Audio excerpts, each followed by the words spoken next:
मुळात ही जी शाळा आहे ही मुंबई पब्लिक स्कूलमध्ये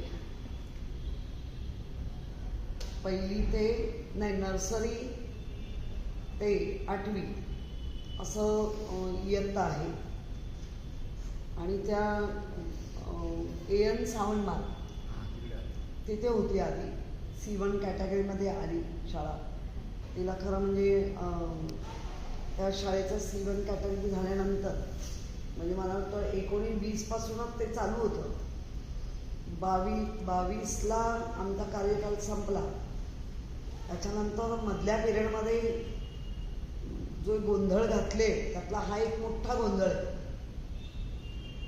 तर ही कुलाबा मार्केट इमारतीमधलं म्हणजे मार्केटची इमारत, त्या मार्केटच्या इमारतीमध्ये एक हेल्थ पोस्ट पण आहे, दवाखाना, आणि दुसरा तिसरा पहिला तो दुसरा मजला हा मुलांचा शाळा आहे. त्या शाळेमध्ये इंग्रजी, हिंदी, कन्नड, उर्दू आणि मराठी आपली या अशा सगळ्या लँग्वेज तिथे भाषा शिकवल्या जात आहे. आधी चौकशी केली असताना 2-2.5 हजार विद्यार्थी होते, पण ही शाळा स्थलांतरित केल्यानंतर आजही विद्यार्थ्यांची संख्या ही 1600 ते 1800च्या दरम्यान आहे. एकेका इयत्तेत विद्यार्थी 40च्या वर आहे. 2 सेशनमध्ये म्हणजे मॉर्निंग आणि आफ्टरनून अशा ह्याच्यामध्ये शिकवलं जातं आहे. शाळेचा जो आता इमारतीचा जो गेट आहे त्या इमारतीच्या गेटवर आम्ही जातानाच आम्हाला पहिलं जर का आढळलं असेल तर तिथे बऱ्यापैकी मोठ्या गाड्या त्या तेवढ्याच त्या गेटच्या आतमध्ये पार्क करतात आणि त्या एवढीच्या चिंचोळ्या जागेतून पालक आणि ते विद्यार्थी जे सुटलेले आणि लहान लहान म्हणजे नर्सरीच्या विद्यार्थ्यांना पालकांना सोडतात, पण बाकी पहिलीपासूनचे जे विद्यार्थी आहेत ते तिथून बाहेर जाणारा आणि आतमध्ये येणारा टायमिंग सेम असल्यामुळे बराच वेळा म्हणजे आम्हाला तिथे नाही म्हटलं तरी ती विद्यार्थ्यांची बाजूला करून आम्हाला जायला तिथे 3 मिनिटं लागली आतमध्ये लेट पाहिजे पोचायला. आणि खेदजनक बाब म्हणजे 400च्या वर विद्यार्थ्यांनी ती शाळा मग सोडली.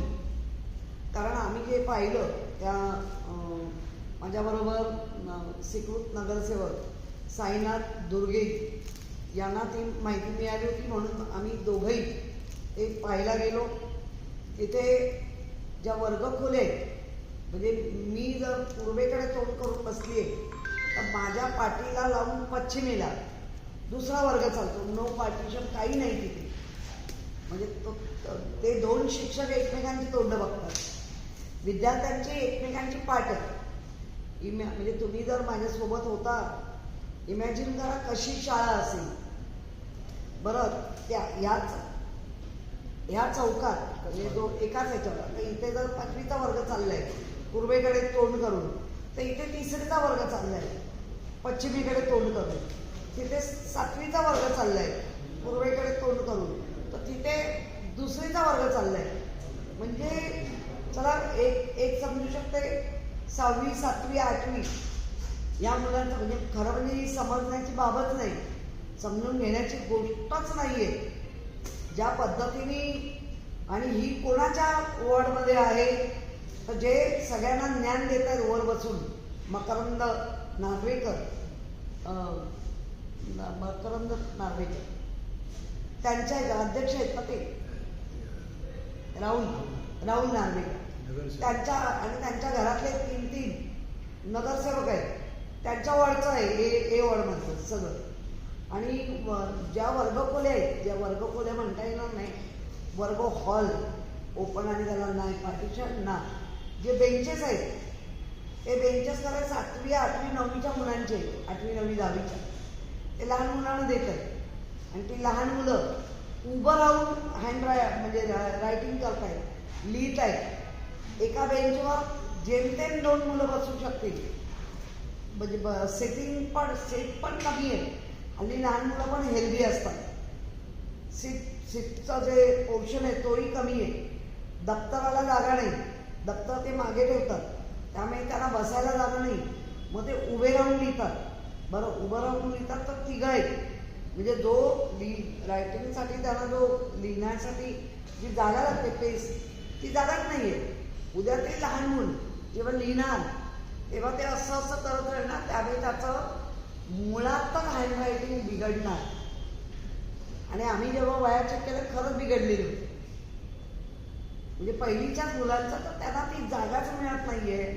त्यामुळे ते असं करून लिहित आहेत आणि उभं राहून लिहित आहेत. मुली उभे आहेत, मुलं उभी आहेत, इतकी लहान लहान मुलं. त्या खोल्याला व्हेंटिलेशन नाही. जे वातावरण आत्ता गरमा परत वाढत चाललंय. जे फॅन आहेत ते इतके उंच आहेत की त्याच्या हवा खाली पोचतच नाहीये. त्यानंतर शाळेला एक प्रयोगशाळा असलीच पाहिजे. आता त्या शाळेला मान्यताच देत नाही. मान्यता देण्यासाठी जे जे निकष आहे त्या महानगरपालिका का नाही पाळत आहे? त्या निकषामध्ये प्रयोगशाळा नाही. नंतर आपल्याकडे आम्ही पण खासदारांनी किंवा आमच्या आदित्य साहेबांनी वगैरे आपण डोनेट केलेले संगणक जो एक असायला पाहिजे, ज्याला आपण 5वी 6वी 7वी 8वी 9वीच्या 10वीच्या मुलांना वापरायला देतो, ते संगणक तिथे उपलब्ध नाही. ज्या मुलांना आपण म्हटलं पाहिजे की वाचनाची सवय ठेवा, ते वाचनालय तिथे उपलब्ध नाही. म्हणजे एका वर्गाला पार्टिशन नसल्यामुळे त्या मॅडम काय बोलतात ते ह्या मॅडमना कळतंय, ह्या मॅडम काय बोलतायत ते त्या मॅडमना कळतंय. मध्ये मुलांचं काय चाललंय काहीच कोणाचं. शिक्षक म्हणून ते प्रयत्न करताना दिसले. शिक्षकांना अजिबात हे नाही ठेवणार, त्यांना नाव नाही ठेवणार. त्यांची तळमळ दिसत होती, पण त्या तळमळीचं वातावरण निर्मिती नव्हती. कारण मुलं गडबड करत होती, कारण काहीच नाही ना. 5वीचा मुलाची पाठ तर 7वीच्या मुलाचं तिकडे तोंड, अशा पद्धतीने शाळा असते का? आणि पशु पक्षी स्वतःची शाळा भरवतात तेव्हा पण काही अंतर किंवा काहीतरी हे ठेवून भरवतात. जर त्यांना ज्ञान येतंय किंवा आहे तर आमच्या प्रशासनाला हे ज्ञान कसं नाही? C1 कॅटेगरी झाली म्हणून बदलली. आमचं म्हणणं चला आम्ही त्यालाही मान्यता आहे, कारण धोकादायक इमारतींमध्ये विद्यार्थी असता का म्हणे. पण मग एवढं मोठं बजेट आहे आपलं, पार्टिशन का नाही घातलं? प्रत्येकाला एक एंट्री आणि पार्टिशन. एका 4000 स्क्वेअर फूटचा जर हॉल असेल तर तुम्ही ते अशा वेळेला करू शकता, पण विदाऊट पार्टिशन. मग ती भरली होती शाळा, पक्षांची कोण काव काव करे, कोण काय, कसं झालंय? काय विद्यार्थ्याचं भविष्य. मग त्याप्रमाणे चित्रकला किंवा आर्ट्स, कुठचंही आर्ट करायचं काही तिथे शिक्षण लिटरली बसू नये. उलट त्यांची कंप्लेंट आहे की आमच्या हाताला काहीच काम नाही, आम्हाला वर्ग देत नाहीये. ज्या विद्यार्थ्यांना पहिलीपासून आपण एक शारीरिक शिक्षण, ज्याला मैदानी खेळ देतो किंवा कवायत देतो, काय त्याचे कुठेच हे नाही. नंतर मी पहिलंच सांगितलं की तिथे बाकांची हे नाही. त्याच्यानंतर पाण्याची अगदी बेसिक पिण्याच्या पाण्याची सोय आणि बाथरूमच्या पाण्याची सोय ती कुठेही आम्हाला दिसली नाही. बरं, आपल्याकडे गेल्या टर्ममध्ये रमाकांत रहाटेंनी एक सचिन पडवळणी विषय मांडला होता आमच्या नगरसेवकांनी की 1-1 तासांनी बेल द्या, जेणेकरून त्याने आणलेलं पाणी किंवा तुम्ही देणारं पाणी जे ते प्यायला वेळ द्या. कारण ही मुलं पाणी कमी पितात आणि कमी वयातल्या मुलांचे त्रास बाकी सगळ्या आहे, म्हणजे मग किडनीवरचे परिणाम असे धोके वाढले. आणि त्यासाठी आपण ती बेल दिली की 1 तासाने बेल द्या, 3 मिनिटाचा 5 मिनिटाचा त्याला विश्रांती द्या, पाणी पिऊ दे. कारण 6 तास तरी ते विद्यार्थी शाळेमध्ये असतो प्रत्येक याचं, तर ते दिसलं नाही. तसंच तिथल्या असलेला एओ म्हणा किंवा तिथे असलेले प्रिन्सिपल म्हणा, प्रिन्सिपल नाहीच आहे, हेडमास्टर नाहीच आहे. त्यांनी जे होते जे उपलब्ध त्यांनी तक्रारी दिलेले ऑगस्ट बिगस्ट एक सिंगल ओळीचं पत्र त्यांना परत रिवर्ट झालेलं नाही, म्हणजे त्यांना दिलं नाही, सूचना दिली नाही. शिक्षण अधिकारी एकदा पण गेले नाही शाळेमध्ये. काय खुर्च्या उभवायला तुम्ही बसले आता आणि असा गोंधळ मुंबईत. तर मग अशा पद्धतीची दयनीय अवस्था तुम्ही जी बघितली, दयनीय नाही एकदम बापरे. म्हणजे काय म्हणावं इतकं त्या छोट्या छोट्या. एक तर ते पहिलीची मुलं पहिली रडतात, हा गोंगाट. त्याच्यामुळे दुसरा इयत्ता काहीतरी डिस्टर्ब होत होती, त्याच्यामुळे तिसरी एक कुठची चालू होती ती इयत्ता डिस्टर्ब. काय याला जोडून प्रश्न फक्त याला जबाबदार कोणाने आपली काही प्रामुख्याने माझं आत्ताचं म्हणणं आहे, या 2022ला तो निर्णय झाला की शाळा शिफ्ट करायची. मग 22 पासून कुठलाच नगरसेवक इथे उपलब्ध नव्हतं. याचा अर्थ प्रशासनाने प्रशासक म्हणून जे काम केलं आणि प्रशासकाला जे इथे कब्जा करून बसले होते पालकमंत्री, काय केलं काय मग इथे येऊन काय फक्त आमच्या महापालिकेच्या ऑफिसेस उभवली आणि कुठली कामं केली. दोन पालकमंत्र्यांचा कब्जा होता ह्याच्यावर, एक गुटमधला आणि एक भारतीय जनता. केलं काय तुम्ही लोकांनी? काय पाहिलं काय मुंबईचं बलं? आणि जर अशा पद्धतीने शाळा चालू असती, आत्ताही आम्ही तो विषय दिलाय, जर संधी मिळाली आमच्या आमदारांना तर ते मांडणारच आहे. हे आखो दे काय हे आलंय, म्हणजे काही ठिकाणी आपल्याला कळतच नाहीये, पण हे जे कळल्यानंतर अशा अजून 12 शाळा आहेत ज्या अशा पद्धतीने मुंबईत. आणि मुंबई जर तुम्ही म्हणताय की आम्ही फार विकसित मुंबई, आमचं विकासाकडे, हा विकास आहे. लहान मुलांना त्यांच्या वयाच्या उंचीपेक्षा मोठे बेंच असणं, त्यांना लिहायला पुरेशी ती जागा नसणं, दाटी वाटीनी मुलं बसणं, पाण्याची सोय नसणं.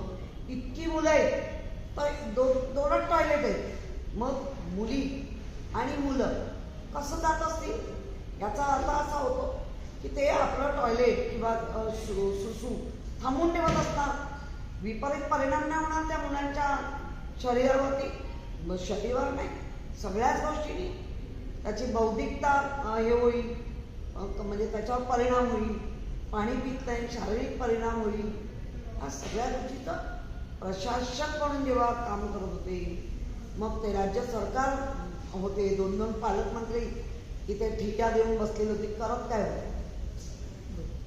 हे ऑब्जेक्शन आहे. एक हा विषय एक दुसरा विषय असा आहे की मुख्यमंत्र्यांनी काही अभियंत्यांच्या ज्या महापालिकेतल्या ते बदल्यांवरती स्थगिती दिली होती.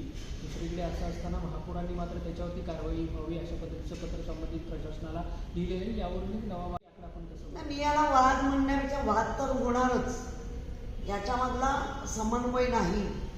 आणि आम्ही जेव्हा काम करत होतो महापौर बनून, आणि ज्यावेळेला कोविड काळ चालू झाला त्यावेळेला मुख्यमंत्री आणि मुंबईचा महापौर किंवा महाराष्ट्रातले सगळे, मग इतर पक्षाचे पण महापौर मुख्यमंत्र्यांना, म्हणजे महाराष्ट्रामधल्या ज्या महानगरपालिका आहेत ते सगळे कनेक्ट होऊन काम करत होते. मुख्यमंत्री त्यांना विश्वासात घेऊन काम करत होते, महापौरांना घेऊन. त्याचा अभाव दिसतोय. आणि मुळात अभियंत्यांचा बदल किंवा काय हा महापौरांचा परिवेश नाही, हा महापौरांच्या खात्यामध्ये येतच नाही. जे आपल्याला महापौर म्हणून काम करायचं आहे त्या कामाकडे जर आपण वेगळ्या नेत असू तर तो त्यांच्या पक्षाच्या वरिष्ठांनी बघायला पाहिजे. आणि त्यांच्याच वरिष्ठांनी दिलेली सूचना त्यांच्यात तोडत असतील तर काय म्हणावं?